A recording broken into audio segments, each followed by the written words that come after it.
c'est mes prières sont banalisées par mes inquiétudes. Mes prières sont banalisées par mes inquiétudes. On sait que la foi, la prière n'est valable que quand on a la foi. Parce que si tu ne crois même pas à ce que tu demandes, ta prière n'a pas d'importance. Vous êtes d'accord avec moi? Amen. Et la Bible nous dit sans la foi, nous ne sommes pas agréables. Puisque tu n'as pas la foi, tu ne crois même pas ce que tu demandes. Mais tu ne crois même pas ce que tu es en train de demander au Père, il va le faire. Parce que tu ne crois même pas. Or, la Bible nous dit, ceux qui s'approchent de lui doivent croire qu'il existe. Et si tu crois qu'il existe, et il continue à le dire encore, qu'il est le rémunérateur de ceux qui le cherchent. Et si tu crois vraiment que toi tu le cherches, alors il te donnera. Mais, en dehors de toutes ces belles paroles, il y a aussi quelque chose des fois qui coince. On ne se rend pas compte que nos prières ne sont pas exaucées, que nos prières sont retardées par des petites choses. Manque de la foi, on peut manquer de la foi par des doutes, on peut manquer la foi par des inquiétudes, on peut manquer la foi parce que on n'y croit même pas trop que Dieu est capable de faire ce qu'on nous demande. Amen. C'est pour cela, est-ce que vous êtes avec moi ou bien vous dormez? Amen. J'ai l'impression que vos amens là sont un peu mitigés. C'est comme si ce que j'ai dit est faux. Et si vous croyez, donnez-moi 3 bonnes amens. Amen. Amen. Amen. Là, c'est des amens. Et le ciel est content. Alors, pour cela, j'ai intitulé aujourd'hui que mes prières sont banalisées par mes inquiétudes. Parce que très souvent, des fois, on cherche des péchés partout. Or, la Bible nous dit, ne vous inquiétez pas. Ou ne vous inquiétez de rien. Mais toi, tu t'inquiètes encore quelque part. Ce n'est pas un péché. Parce que la Bible l'interdit, mais toi, tu le fais quand même. C'est quand même un péché. Alors, c'est pour cela qu'on va décortiquer un peu au niveau de nos inquiétudes. Nous allons prendre le livre de Jean 14, verset 1. Jean 14, verset 1.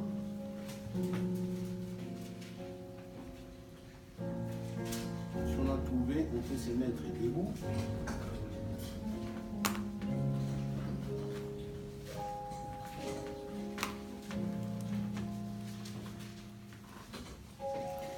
Il y a 3 versets à lire. Donc Jean 14, 1. Ensuite, il y aura Marc 13, 11. Et après, il y aura Matthieu 6, de 25 à 34. On commence déjà par Jean 14, 1. Le 1. Que votre cœur ne se trouble point. Croyez en Dieu et croyez en moi. Marc 13, 11.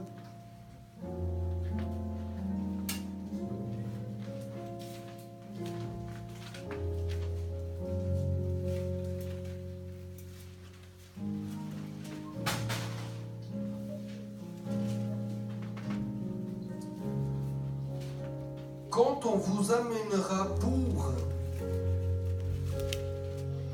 vous livrer, ne vous inquiétez pas d'avance de ce que vous aurez à dire, mais dites ce que vous sera donné à l'heure même, car ce n'est pas vous qui parlerez, mais l'Esprit Saint. Amen. Là, on va maintenant dans Matthieu 6, 25 à 34.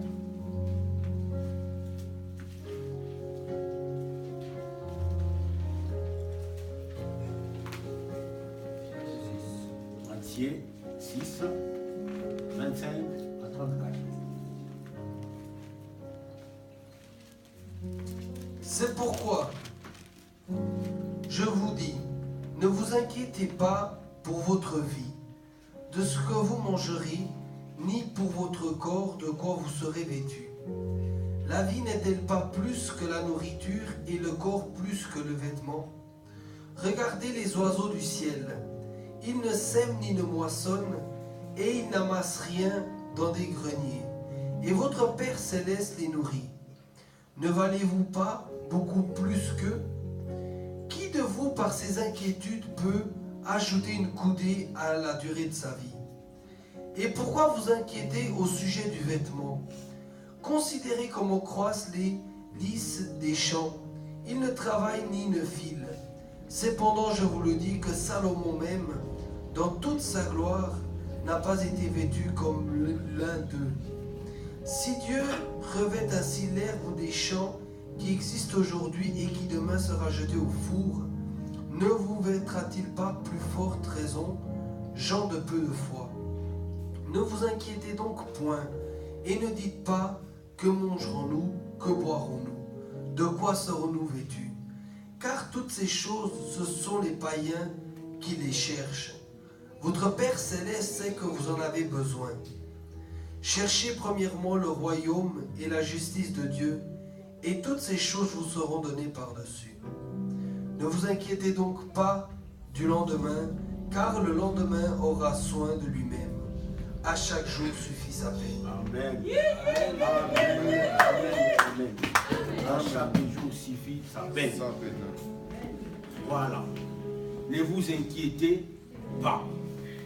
Et il dit, c'est pourquoi je vous dis, ne vous inquiétez pas de votre vie. C'est tellement beau à lire tout ça. Et si on a la révélation. Et je demande au Seigneur ce matin qui touche encore vos esprits, qui vous révèle encore des choses et la profondeur de la parole. Amen. Et que la puissance qui va accompagner cette parole, je vous fais changer encore d'avis par rapport à l'attitude actuelle. Amen. Alors, Jésus, du lendemain, enfin, qui s'apprêtait déjà à son départ, il dit aux apôtres ou à ses disciples, il dit aux apôtres que vos cœurs ne se troublent point. Comment ça que le cœur ne se trouble point? Parce que Jésus savait déjà qu'il y aurait des choses qui peuvent encore bouleverser l'attitude ou le comportement des gens, des apôtres. Au verset 27, il dit, je vous laisse la paix, je vous donne ma paix, je vous la donne, pas comme le monde donne. Que vos cœurs ne se troublent point et ne s'alarment point. Et le verset 1 qui dit, croyez en Dieu et croyez en moi. Et si vous croyez en Dieu, vous croyez automatiquement en Jésus. Croyez en Jésus parce que Dieu est le Père et Jésus est le Fils. Donc, si vous croyez au Père, vous devez aussi croire en Jésus. Amen. Alors, quand il s'est préparé déjà pour son départ, Jésus tient maintenant à rassurer qu'il est toujours avec nous. Là, il parlait aux apôtres. Mais là, il nous parle aussi à nous, parce qu'il est toujours avec nous à travers le Saint-Esprit. Avec les apôtres, il était physiquement. Voyez?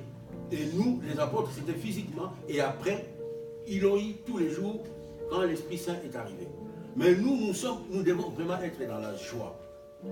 Parce que chaque fois que nous sommes opérationnels, ou chaque fois que les choses vont arriver, nous devons croire que Christ est en nous, à travers son esprit. Tu es plus que Moïse. Mais on se néglige. Parce qu'il y a confusion au niveau de notre identité. On ne sait même pas qui nous sommes. Il y a Jésus, quand il promène, dit que Jésus est avec nous. Partout. Et il dit bien que je serai avec vous tous les jours et partout. Jusqu'à la fin du temps ou à la fin du monde. Amen. Amen. Et il dit, dans toutes circonstances, parce que Jésus sait que dans la vie d'un croyant, il peut y avoir des moments difficiles. Il peut y avoir un croyant traverse le feu, traverse des eaux tumultueuses, traverse des moments vraiment difficiles qui peuvent vraiment toucher la foi d'un croyant. Mais il dit, ne vous inquiétez pas. Parce qu'il sera toujours avec nous. Donc il ne nous laissera jamais tomber. Amen. Amen. Donc, D'abord, si on doit aller plus loin, c'est quoi d'abord l'inquiétude?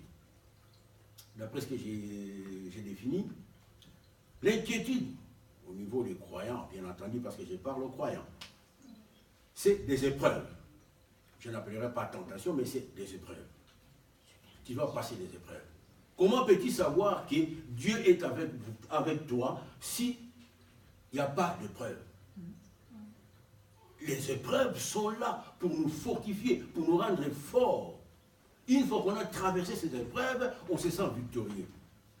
Je l'ai témoigné ce matin, et quand je me suis dit, mais Adrien, c'est toi qui allais prêcher ça, donc tu dois te lever. Donc, en ce moment-là, j'étais victorieux face à l'ennemi.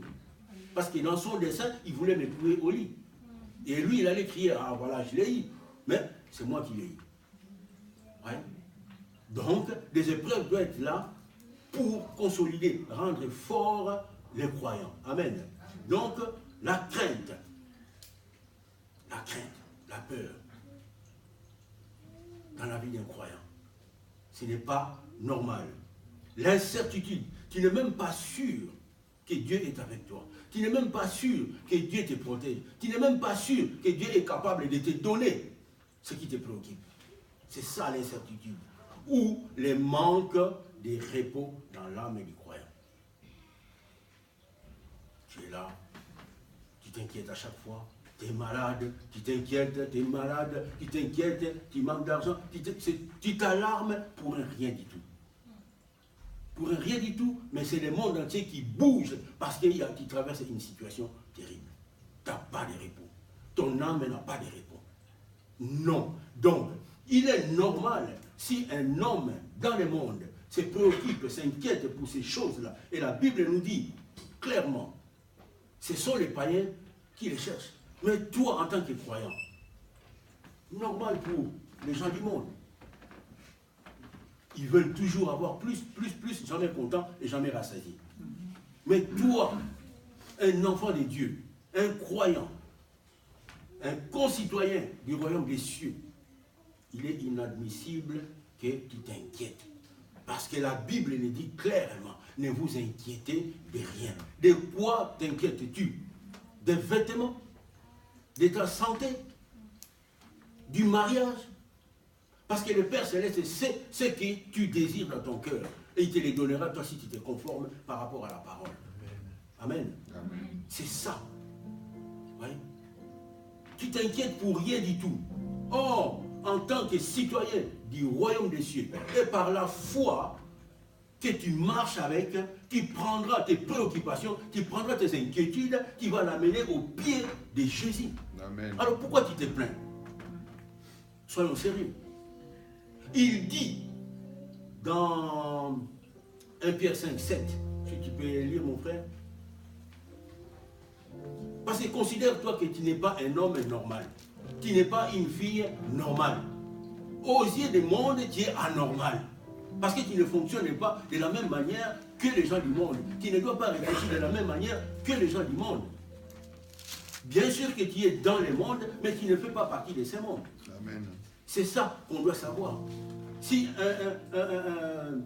un athée se plaint, mais ce n'est pas à toi de te plaindre, parce que tu as tous les atouts. Tu as toutes les assurances que Dieu t'a données. À ses pieds, viens, tac. Et sans toi, libre après. Lis voir mon frère. 1 Pierre 5, 7. Et déchargez-vous sur lui de tous vos souhaits, car lui-même prend soin de vous. Est-ce que j'ai menti? Amen. Déchargez de tous vos soucis. Ramenez ça à ses pieds. Et lui, il prendra soin de vous. Il ne t'a pas sauvé pour que tu sois à la risée du monde, pour que tu sois un objet de moquerie du monde. Non, ça ce n'est pas Dieu. Mais si le monde se moque de toi, parce que toi tu veux que le monde se moque de toi. Tu es un enfant de Dieu. La plus grande chose qu'il a fait déjà, c'est de te sauver. Et tu crois vraiment que s'il t'a sauvé, c'est pour que tu sois humilié dans le monde, que les gens du monde se moquent de toi? Non. Quelle est notre attitude? Les inquiétudes rendent nos prières banales. On va prier, on se soucie toujours. Est-ce que ça va marcher? Est-ce que ça va marcher? Parce que l'inquiétude, c'est la porte de la peur. Ça va amener la crainte, la peur. Et à un moment donné, tu vas même perdre la foi. Parce que tu t'inquiètes à chaque fois. Et si tu continues de t'inquiéter, et si tu ne résous pas ces problèmes, alors tu vas écouter maintenant ce que dira l'ennemi. Et quand tu commences à écouter ce que dit l'ennemi, tu vas maintenant te poser des questions. Parce que ta présence sera toujours ici à l'église, mais toi tu ne feras même pas partie de l'église. Parce que ton âme est déjà ailleurs. Amen. Donc ramenez tous vos soucis. Parce que dans les royaumes des cieux, ce n'est pas ce qui est visible qui va nous impressionner. Non, nous marchons par la foi. La foi. Amen. Par la foi. Ce qui manque en toi, par la foi, tu l'as déjà. Ce n'est qu'une question de temps. Que ça va s'accomplir. Quel est l'état de ton cœur? Si ton cœur continue toujours à palper au niveau des inquiétudes, non. Donc cela ne viendra jamais. Cela ne viendra jamais. Déposez tout au pied de Jésus. Ce qui est visible ne peut pas nous bouleverser. Parce que j'ai des factures à payer, parce que j'ai des dettes à payer. Tout cela, au pied de Jésus, ce n'est qu'un moment, une saison. Mais si tu te focalises toujours dans la parole de Dieu, il y aura un jour où tu vas dire Dieu est grand. Rien n'est impossible à Dieu. Ce n'est pas ta maladie. Ce n'est pas ta maladie parce qu'il y a beaucoup qui font confiance aux médecins. Je ne dis pas que les médecins sont faux. Non. Mais avant déjà d'aller chez les médecins, vois-toi déjà dans la Bible. Parce que le plus grand médecin... Attends. Ce qui me vient encore à la tête. Le médecin, il a étudié le corps humain pour le soigner. Entre parenthèses. Amen. Mais Dieu a créé l'homme. On a vu les années passées, ou bien même l'année d'avant, Toyota avait fabriqué des voitures. Il y avait un modèle de voiture qui est sorti avec un défaut. Les mécaniciens ont constaté que ces voitures-là, ils viennent au garage toujours avec les mêmes problèmes. Et le fabricant, quand il a vu ça, qu'est-ce qu'il a fait? Il a créé encore quelque chose d'autre qu'il soit remplacé à la place de cette pièce-là qui est défectueuse. Est-ce que c'est les mécaniciens qui ont fait ou bien c'est le fabricant qui a fait? Et alors, comment toi tu vas négliger celui qui a fabriqué ton corps et pour te faire confiance à un médecin qui n'a fait qu'étudier les corps? Amen. Et celui qui a fabriqué ces corps, tu croyais vraiment qu'il n'a rien à faire? Parce que c'est impossible, toi tu crois que dans la prière ça ne marche pas, voilà, il faut que j'aille chez le médecin, mais tu mourras. Tu mourras. Va chez les médecins, tu es toujours dans la prière. Et dans la prière, si Dieu veut te guérir, parce que la Bible nous dit, par ses meurtrissures que nous sommes guéris. Et si vraiment Dieu veut faire quelque chose, que tu sois guéri. En l'instant même, tu seras guéri. Amen. Et si ça sera à travers le médecin.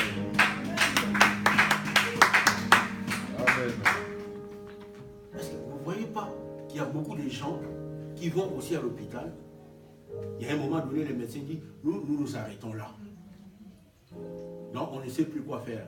Les médecins ils disent que maintenant c'est à Dieu de décider. Et alors? Si les médecins disent que oh, ça arrête là, non, notre intelligence s'arrête là. Donc l'intelligence supérieure va prendre les relais. Et si tu fais confiance à ça, Amen. C'est ça. Marcher par la foi. Et quand tu pries, ta prière a de l'efficacité. Parce que tu sais que Dieu va répondre à ma prière. Il va déjà l'exaucer. Amen. Amen. Voilà.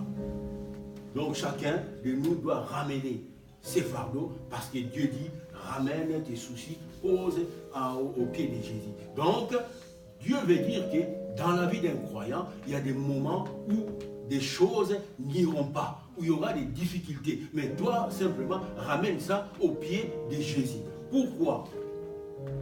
Parce que lui, il t'a sauvé, donc c'est son devoir maintenant de prendre soin de toi. Amen. Amen. C'est à lui maintenant de prendre soin de toi. Ben oui, il est inadmissible qu'un croyant soit là toujours à transporter ses fardeaux, non. Non. Jésus lui-même, quand il transportait sa croix, c'était tellement lourd, je crois que c'était du bois vraiment pas séché. Hein. Ouais. C'était tellement lourd, il tombait à chaque fois. Il y a un qui est venu lui donner un coup de main. Alors pourquoi toi tu veux maintenant transporter ton fardeau alors que tu as l'invitation de les ramener au pied de Jésus? Ouais. À part ta croix, tu vas les ramener toi-même. Personne ne va ramener ta croix. Amen. Et l'apôtre Paul dit encore, il nous le confirme encore dans Philippiens 4, 6 à 7.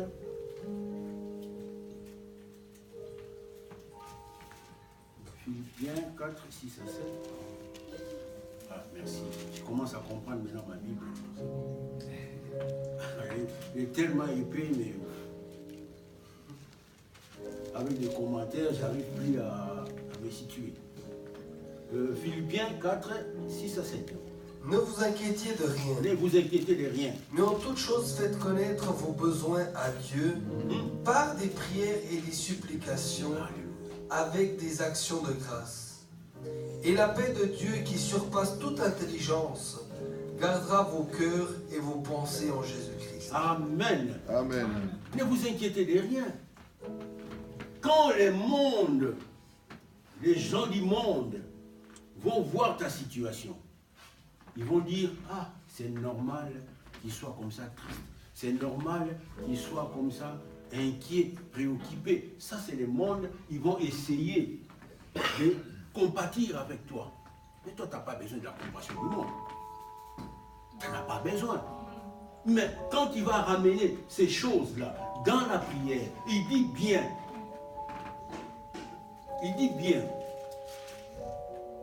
ne vous inquiétez de rien, mais en toutes choses, faites connaître vos besoins à Dieu par des prières et des supplications avec action de grâce.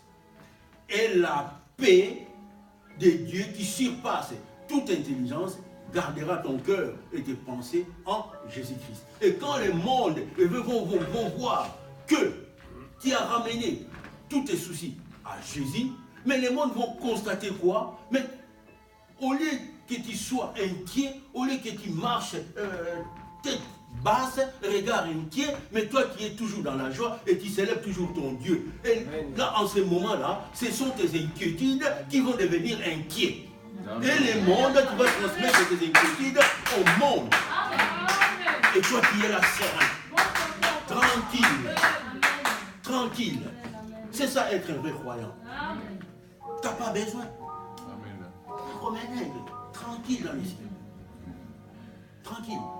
Parce que tes inquiétudes seront enlevées et c'est les autres qui vont commencer à s'inquiéter. Amen. Vous voyez voir un peu l'histoire de Jésus dans la barque. Il dormait pendant qu'il y avait des vagues. Les disciples, oh maître, mais ça ne te fait rien que nous mourons comme ça? Il s'est réveillé. Aussitôt qu'il a parlé à la tempête s'est calmée. Mais pendant qu'il dormait, donc ce qui veut dire qu'il prenait ses inquiétudes, il donnait ça à la tempête. Mais au lieu de s'inquiéter lui, mais c'est l'entourage qui commence à s'inquiéter. Et je prophétise pour toi que ça soit pareil dans le nom de Jésus. Amen. Alléluia. Amen. Amen. Voyons voir encore Daniel dans la fosse au lion. Mais quand Dieu dit que je ne te délaisserai pas, je serai toujours avec toi, même dans les trous avec des lions. Je crois que ces lions-là étaient affamés pendant 3 ou 4 jours. Et pendant que les gens attendaient le spectacle, comment les lions vont dévorer Daniel, et ils font entrer les lions étaient soumis à l'obéissance de l'autorité de Daniel. Les lions avaient perdu ses dents, tranquille avec Daniel. Et c'est aux autres maintenant qui attendaient maintenant les spectacles. Ils ont pris l'inquiétude de Daniel. Mais qu'est-ce qui serait passé? Mais il y a quoi là? Ça, j'appelle ça la transmission des inquiétudes. Ce qui me préoccupe, je vous le donne. Alors maintenant, vous vivez maintenant le spectacle. Amen. Et de la même façon, on regarde encore Shadrach, Meshach, Abednego. Dans la fournaise, Et du coup, ils ont mis 3 personnes dans la fournaise. Il y a eu encore une quatrième personne dans la fournaise. C'est quoi? Et cette 4e personne n'a fait que ramener la climatisation dans la fournaise. Ils n'ont même pas cramé, tranquille, ils célébraient les dieux. Et Dieu était là, oh là là là là là là là, oh là. Attends, la climatisation dans la fournaise. Voyez? La climatisation dans la fournaise. Et maintenant, au lieu que ce soit eux de s'inquiéter parce que le feu arrive, mais c'est les autres qui s'inquiètent. Mais on avait mis 3, non? Mais comment ça se fait qu'une 4e personne qui... Mais comment? Ah, là, on vous a transmis les inquiétudes. Et eux, ils sont tranquilles. De la même façon dans ta vie, ce qui te préoccupe, ne crois pas que l'Éternel t'a oublié. Là, il a dit simplement, il ne t'abandonnera pas. Il ne t'abandonnera pas. Peu importe la situation que tu es en train de traverser, garde ta foi. Les jours meilleurs vont venir. Dans le nom de Jésus. Peu importe ce qui va arriver. Le malheur atteint souvent les justes. Mais le Seigneur en délivre toujours. Marche toujours avec la parole de Dieu en toi. Ça te réconfortera. Amen. Voilà. Cela veut dire que les inquiétudes, nous ne devons pas être familiers avec les inquiétudes. Car l'inquiétude va à l'encontre de la parole de Dieu. Et si la parole de Dieu nous dit de ne pas nous inquiéter, et nous on s'inquiète, ce n'est pas un péché. Parce qu'à chaque fois que tu marches, contrairement à la parole de Dieu, tu pêches. Parce que nous cherchons toujours les péchés, là où il y a l'adultère, nous cherchons les péchés, là où il y a l'alcool, nous cherchons les péchés, là où il y a le vol. Mais des petites choses qui peuvent empêcher que nos prières soient exaucées, on néglige. Dis-toi une chose, je ne m'inquiéterai plus jamais.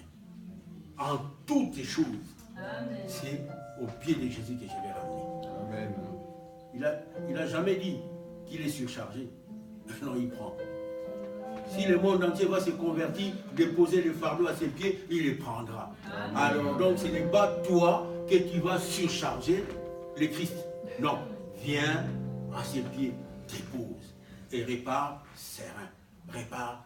Je ne sais pas qu'est-ce qui te préoccupe, mais j'aimerais quand même te dire, prends tes préoccupations, prends tes inquiétudes, ramène ça à Dieu. Et pendant ces moments-là, toi tu célèbres ton Dieu. Amen.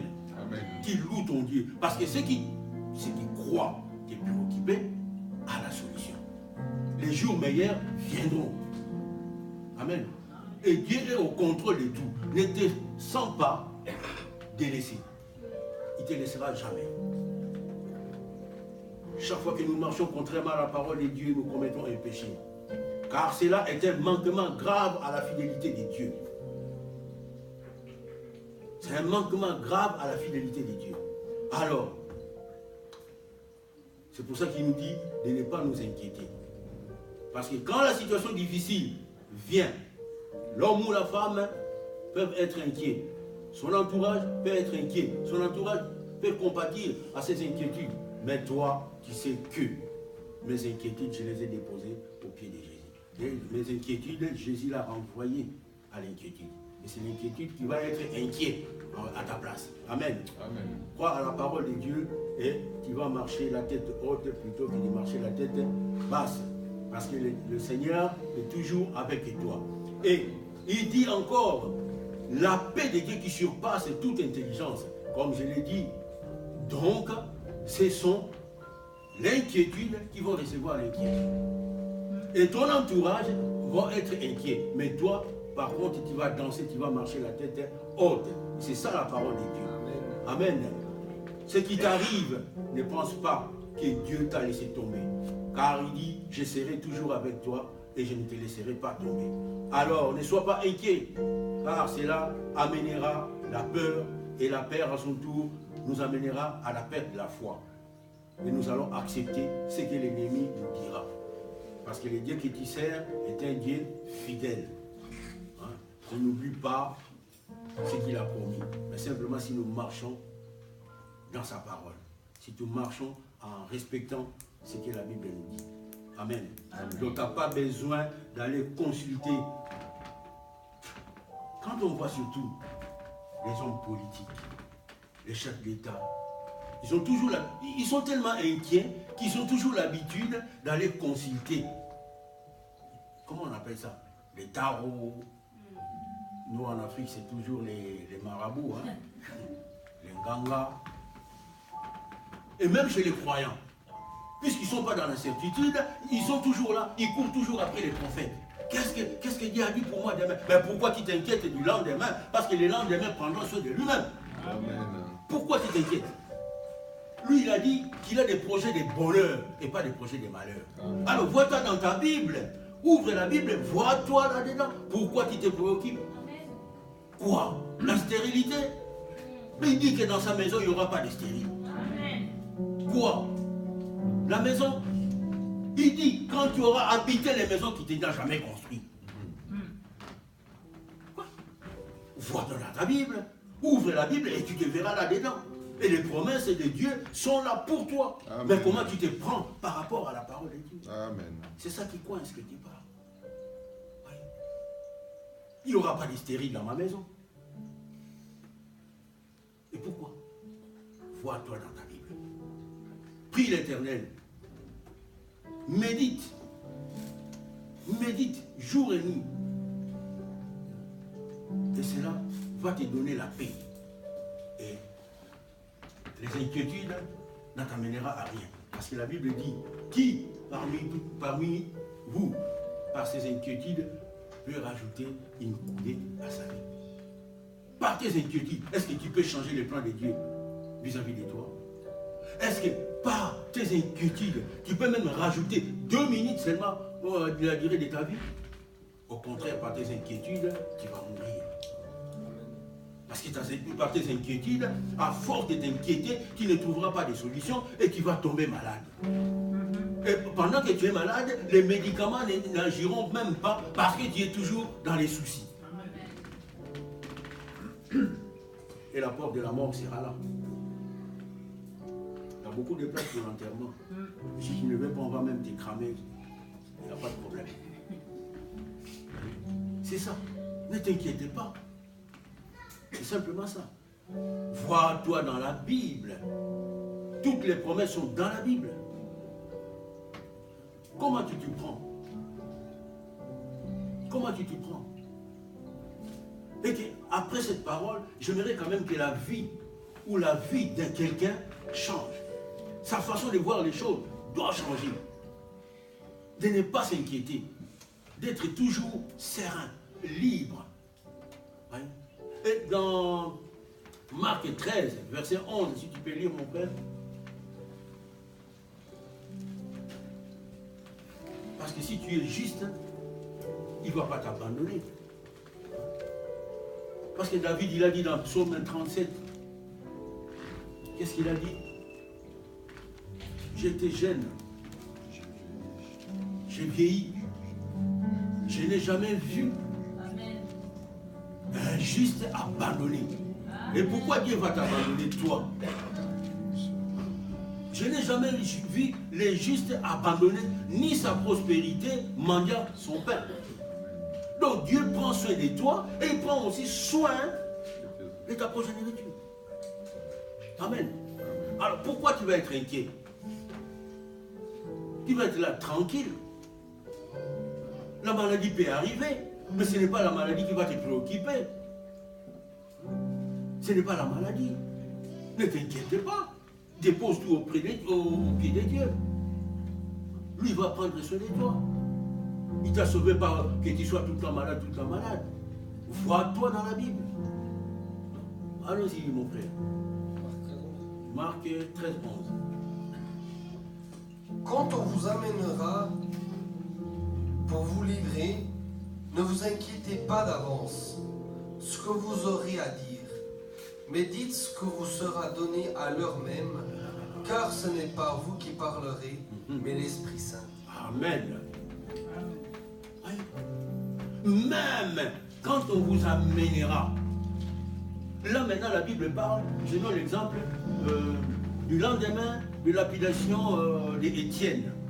Quand Étienne fut lapidé, et les autorités ont vu que le peuple a pris plaisir de voir maintenant tous les saints être persécutés. Et donc, c'était la chasse à l'homme. À une fois, ils ont tombé sur Pierre. Mais il y a une chose, Pierre avait quelque chose de Christ en lui. Voyez? Pierre marchait souvent avec Jésus et il a gardé les paroles de Christ. Voyez? Il a gardé les paroles de Christ. Actes des Apôtres 12, 6. Voyez? Et les paroles que nous recevons, que nous devons appliquer chaque fois que nous sommes face à une situation qui est grave, à une situation qui, vous voyez vraiment que cette situation, je ne tiendrai pas le coup. Va vers l'Éternel. Marc 12, 6, non, Acte 12, 6, 10. C'est pas parce que Marc est là que je dois tout le temps citer Marc, non. On a déjà parlé de Marc.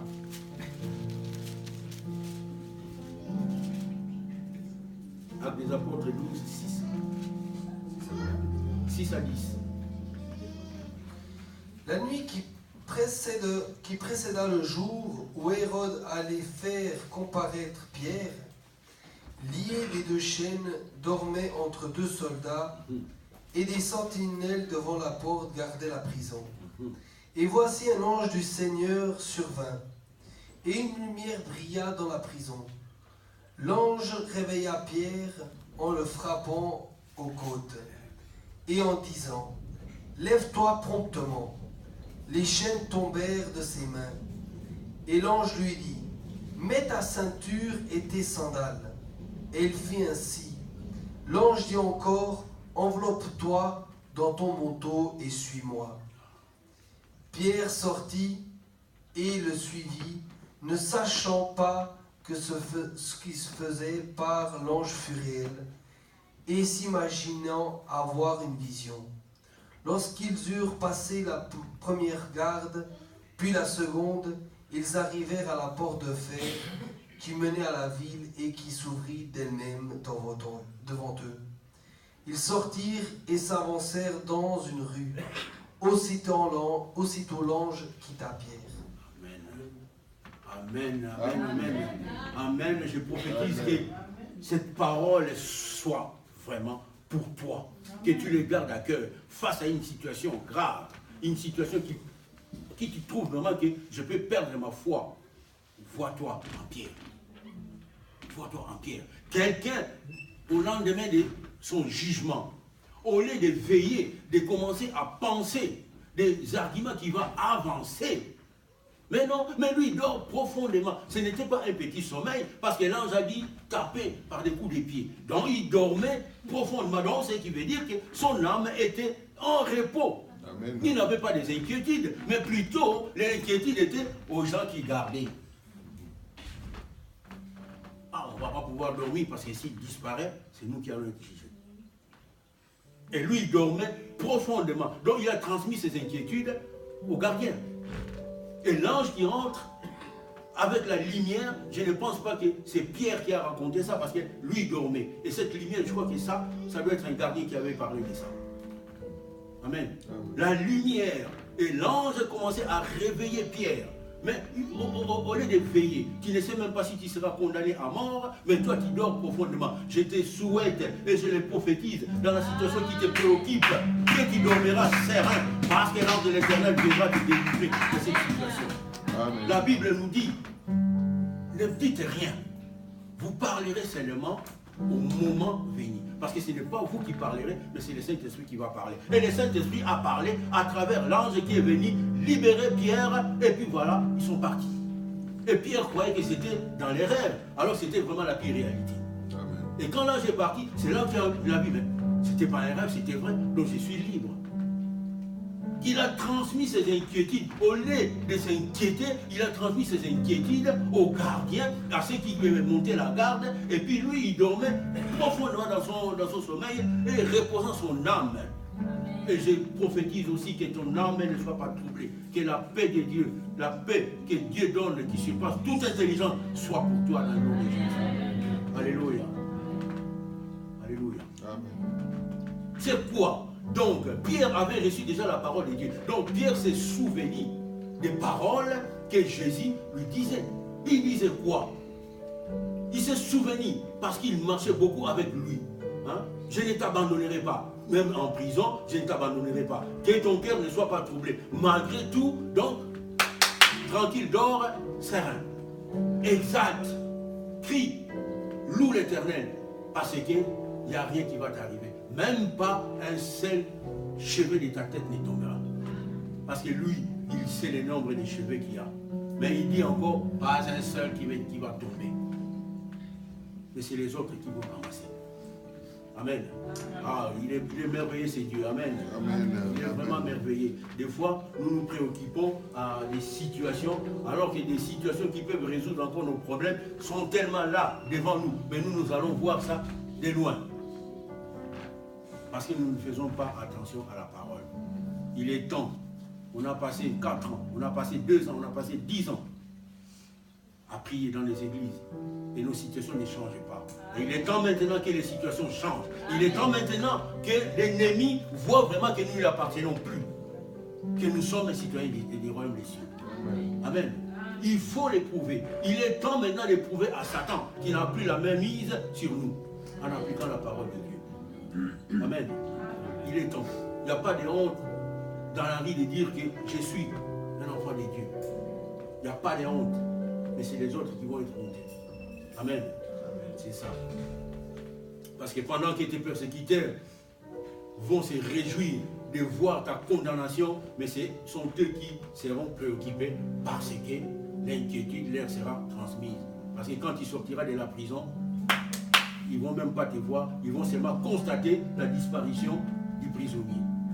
Et dans la prison où tu te trouves, dans la prison où tu te trouves, tes pensées négatives, les pensées de tes factures, les pensées de la situation, sois serein, sois en paix, que ton cœur ne se trouble pas. Ne te dis pas que l'Éternel m'a abandonné. Non. Il a dit, je ne te délaisserai pas. Et je ne t'abandonnerai point. Fais confiance à Dieu. Si tu fais confiance à Dieu, tu n'as pas besoin de t'inquiéter. Si tu ramènes tout, tu n'as pas besoin de t'inquiéter. Parce que si tu commences à t'inquiéter, donc même ce que tu as ramené au pied de Jésus, tu ne sais même pas s'il va le prendre ou pas. Alors quoi bon? Ta meilleure temps de garder tes inquiétudes en retour. Comme je vous ai donné l'exemple de ce monsieur qui devait aller à une fête, mais la pluie commençait vraiment à menacer. Et le monsieur, il rentre dans sa chambre, il prie pour que Dieu retarde un peu la pluie, qu'il se déplace et prenne son bis. Mais en sortant, il prend quand même son parapluie. À quoi ça a servi sa prière? À quoi ça a servi sa prière? Il fallait qu'il sorte comme ça. Au lieu de prier que Dieu décale un peu la pluie, sors déjà avec ton parapluie, tu n'as pas besoin de prier. Mais si tu as prié, donc tu dois abandonner le parapluie parce que tu sais que j'ai demandé à Dieu, Dieu va agir. Amen. Voilà. Simplement. Comment est-ce que nous nous y prenons? Parce que l'inquiétude, c'est un indicateur que la personne a de la crainte. Or, les repos accélèrent la manifestation de la grâce de Dieu. Et pourquoi on doit s'inquiéter? Parce que si on te dit, moi dans cette maison, il y a un monsieur qui a laissé l'argent sur la table, il a dit, celui qui arrive en premier, il est bon. Je pense que tu vas aller sans hésiter. Parce qu'il a laissé ça pour celui qui veut. Alors, Christ dit, viens maintenant avec tes fardeaux, pose-les là. Mais toi, tu veux toujours trémaler avec tes fardeaux. Soyons sérieux quand même. Soyons sérieux. Pourquoi? Pourquoi tant de préoccupations? Pourquoi tant d'inquiétudes? Parce que tu ne crois même pas à la capacité de ces dieux. Parce que tu crois que Dieu fait seulement aux autres, pas à moi. Tu t'exclus toi-même de la promesse de Dieu. Parce que ces bénédictions sont tellement pleines. Ce n'est pas parce qu'il a donné à Mamado que Mamado était la dernière personne à témoigner de ce qu'il a reçu. Non, non, non, non, non. Il y en a pour tout le monde. Ils sont inépuisables. Ne t'inquiète pas, parce qu'il a donné dans toute l'assemblée, toi tu étais absent, que toi tu n'auras pas, mais tu en auras toujours, parce que ce n'est pas fini. Amen. Et pourquoi t'inquiéter? demain, il faut que tu viennes témoigner. Amen. Ce que Dieu a fait pour toi, parce que tu as fait confiance en lui. Amen. Amen. Tu viendras témoigner. Amen. Je vais bientôt finir. Les repos accélèrent la manifestation de la visitation. Dieu est au contrôle de ton futur, car le futur lui appartient déjà. C'est pour ça que la Bible dit, ne vous inquiétez pas du lendemain, parce que le lendemain prendra soin de lui-même. Et le lendemain, c'est quoi? C'est le futur. Et que le futur appartient à qui? Mais toi, réjouis-toi déjà de ta situation présente. Ne commence pas à imaginer ce que tu vas faire 10 ans à venir. Pense déjà comment tu es, comment tu vas maintenant. Parce que le futur appartient à Dieu. Et si tu te vois déjà dans la Bible, si tu te vois déjà dans les promesses bibliques, et que Dieu a dit qu'il a des projets de bonheur pour toi et non des malheurs, alors pourquoi tu te préoccupes? Puisqu'il a des projets de bonheur, il a donc le futur. Il a déjà des projets de bonheur pour toi, donc ne pense pas à ton futur, parce que tu l'as déjà, il reste simplement le temps que cela se déclenche. Amen. Amen. Mais ce n'est pas à t'inquiétant que la manifestation aura lieu. Si tu t'inquiètes, il n'y a rien qui va être manifesté. Donc, tu seras toujours là, voilà. Toi qui vis dans la foi, tu n'as pas besoin qu'on te dise de ton futur. Parce que tu n'as pas vraiment besoin qu'on te parle de ton futur. Comme vont les autres chez les marabouts, comme vont les autres consulter tout le temps les prophètes. C'est un signe. Parce qu'à force d'importuner le prophète, même s'il n'a pas vu une vision, il te dira n'importe quoi pour te faire plaisir. Si quelqu'un vient et te dit, Dieu m'a montré que tu étais attaqué par des gens, mais tu es sorti vainqueur. Ce n'est pas une prophétie, mais tu ne fais que confirmer, parce que Dieu m'a dit dans la parole de Dieu, moi je me trouve, ils te feront la guerre, mais ils te vaincront pas. Alors maintenant tu veux parler de quelle prophétie? Mais tu ne fais que confirmer ce que Dieu a dit. Amen. C'est ça. Parce que tu importunes toujours la personne, voilà, il va te dire n'importe quoi. Mais il va te dire ce qui est déjà dans la Bible. Et pourquoi tu t'inquiètes déjà pour du lendemain? Non. Le lendemain appartient au Seigneur. Amen. Et c'est ça le plus important. Si la vie te réserve une place en prison, va en prison, pourquoi tu te plains? Comment? Joseph est allé en prison. À cause d'une tunique, il s'est retrouvé dans le tank. À cause d'une tunique, il s'est fait vendre. Et arrivé encore là, il y a encore une dame qui essaye encore de le violer. Il se retrouve en prison. Et en prison, il s'est fait propulser jusqu'au niveau supérieur. Et pourquoi tu crois que Dieu, si il permet que tu ailles en prison, tu te plains? Pourquoi tu vas te plaindre? La personne qui devait se plaindre, c'était Joseph. Il allait dire, mais père, la jalousie de mes frères, ils m'ont foutu dans le temps. Et la jalousie de mes frères, ils m'ont même vendu. Et là où ils m'ont vendu, je me retrouve encore en prison. C'était Joseph qui s'est plaint. Il ne s'est pas plaint. Parce que dans la prison, il a reçu une formation qui était digne d'occuper la place qu'il avait occupée en Égypte. Un étranger. Parce que la prison enseigne toujours. Il y a beaucoup d'assassins, il y a beaucoup de témoignages. Des gens qui sont en prison, qui ont obéi à la parole de Dieu, et qui sont maintenant dehors, et qui sont devenus des pasteurs. Ils ont reçu des formations, ils ont eu des visitations en prison. Mais je ne dis pas qu'il faut aller tuer pour qu'ils aillent en prison. Mais ça peut arriver. Qui peut être à un mauvais endroit, au mauvais moment, et la situation tombe sur toi. Le temps que Dieu te délivre, mais tu vas déjà passer quelques heures dans la prison. Amen. Et si il faut vraiment aller en prison, va en prison, vois-toi à Paul et Silas, chante des cantiques jour et nuit, et tu seras libéré. Il n'y a pas de mal. Soyons sérieux. Nous servons un Dieu qui est fidèle à sa parole. Amen. Il ne te délaissera pas. Il ne te laissera pas tomber. Mais simplement, nous devons quand même croire en lui et puis faire vraiment des bonnes choses. Parce que lui, il a des projets de bonheur et non des malheurs. Voyez? Donc il faut vraiment faire attention quand nous prions. Notre cœur, il est où? Notre cœur, il est troublé par rapport aux événements qui nous entourent. Des fois, on dit des mots et nos cœurs ne sont même pas dans ces mots qu'on dit. Parce qu'on a déjà l'idée dans ta tête qui est déjà chargée de la situation. Voyez? Mais toi, qui fonctionne selon la foi, selon la parole de Dieu, tu sais que je ne peux pas garder ces problèmes, je ne peux pas les prendre à cœur, mais je vais les déposer au pied de Jésus et lui prendra soin de ça. Amen. Il est très important. Donc, il est aussi très important de méditer constamment sur la bonté de Dieu. Parce que la bonté de Dieu, il est épuisable. Méditons très souvent sur la bonté de Dieu. Car les tribulations dans la vie d'un chrétien ne sont pas inévitables. Donc, nous vivons dans un monde où il y a beaucoup de choses, il y a beaucoup de tentations, il y a beaucoup de choses mauvaises.